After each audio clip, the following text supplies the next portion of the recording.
A mother of two murder victims call for justice. It's unfair. It's really unfair. The Crisis Center seeks to address bullying. Gun seizures double for the year, and local bands get ready to battle for the title of the best band in the Bahamas. And it's a great opportunity for all the musicians to be showcased. I'm Nikia DeVoe, and this is NB12 Weekend.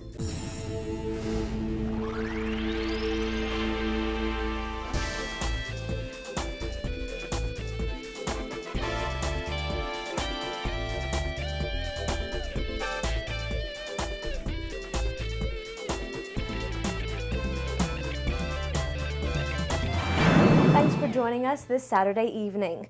Another murder on the books today, and a 24-year-old man is the latest victim. According to police reports, the young man was shot several times around 9 this morning at Collecton and Roland Streets, Ridgeland Park West. The victim was taken to hospital via EMS personnel, where he succumbed to his injuries just a few minutes later. As usual, officers are asking for your assistance in this investigation.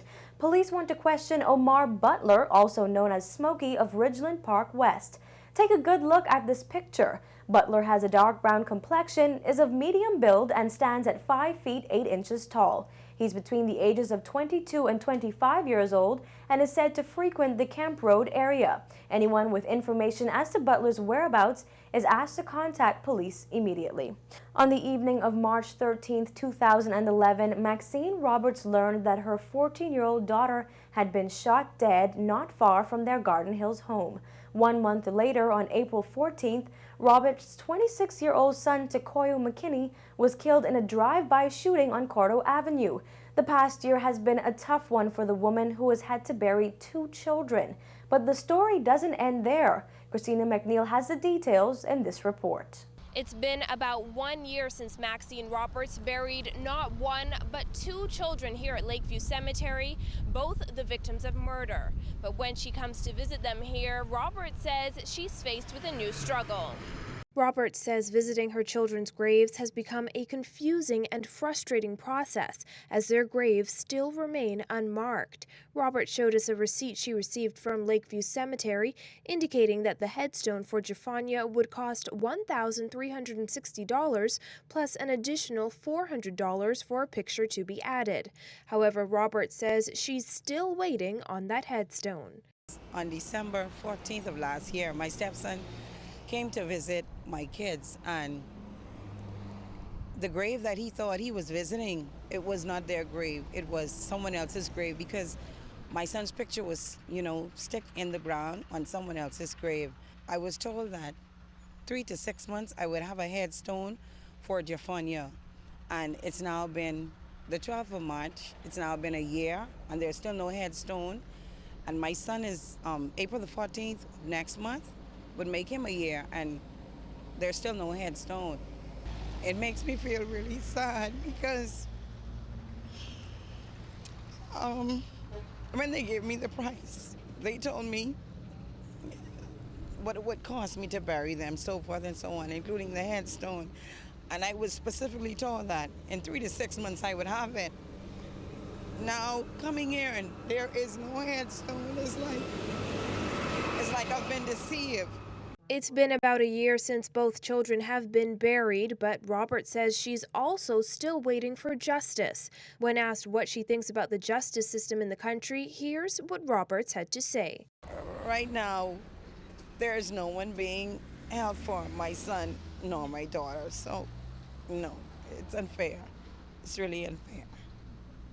Do you hold out hope that someone will be brought to justice?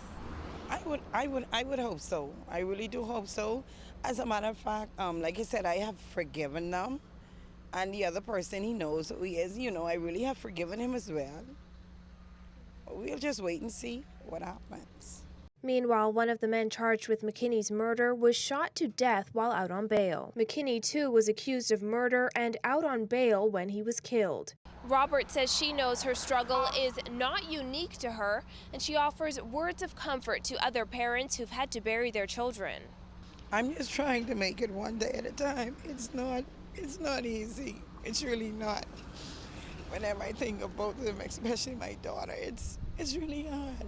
If it wasn't for God, I don't think I would have been here, but I thank God that, I'm still here. I would say to them, life has to go on. It's not going to be easy. It's going to be very, very hard. But as long as there's God in the midst, everything is going to be just fine. Meanwhile, the only grave markers Stefania and Tukoyo have are photos and flowers left behind by loved ones.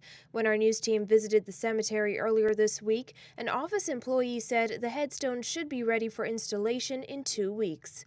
Robert says she still has not seen any evidence that it has been ordered. Reporting for NB12, I'm Christina McNeil. A 14-year-old girl has been missing since Tuesday, and now police are requesting the public's assistance in finding her. Omisha Adderley of Nora Crescent, Elizabeth Estates, is a 10th grade student of Doris Johnson High School. She was last seen on Tuesday wearing her school uniform. Unfortunately, at present, a photo of the teen is unavailable. Anyone with information on the whereabouts of Omisha Adderley is asked to contact police at 919, the Central Detective Unit at 502-9991, or Crime Stoppers at 328-TIPS. Well, yesterday, the voter fraud hearing on North Andros continued as North Andros Administrator Huntley Christie heard testimony in relation to 17 people who are formally being challenged. However, in the close-knit North Andros community, family members inevitably found themselves testifying against other family members. Free National Movement Chairman for the North Andros constituency, Cassandra Fowler, found herself in that situation yesterday. However, she says it will change nothing between her and her family. Rather, she says she's concerned about who is able to vote where. At the end of the day, we all still has to be family. I believe in being fair, and if you don't live here, you should not be able to vote here. The hearing continues in North Andros on Monday. Meanwhile, F&M candidate for North Andros, Desmond Bannister, who first brought allegations of voter fraud to light, has revealed that he is preparing another list of names to be forwarded to Parliamentary Commissioner Errol Bethel.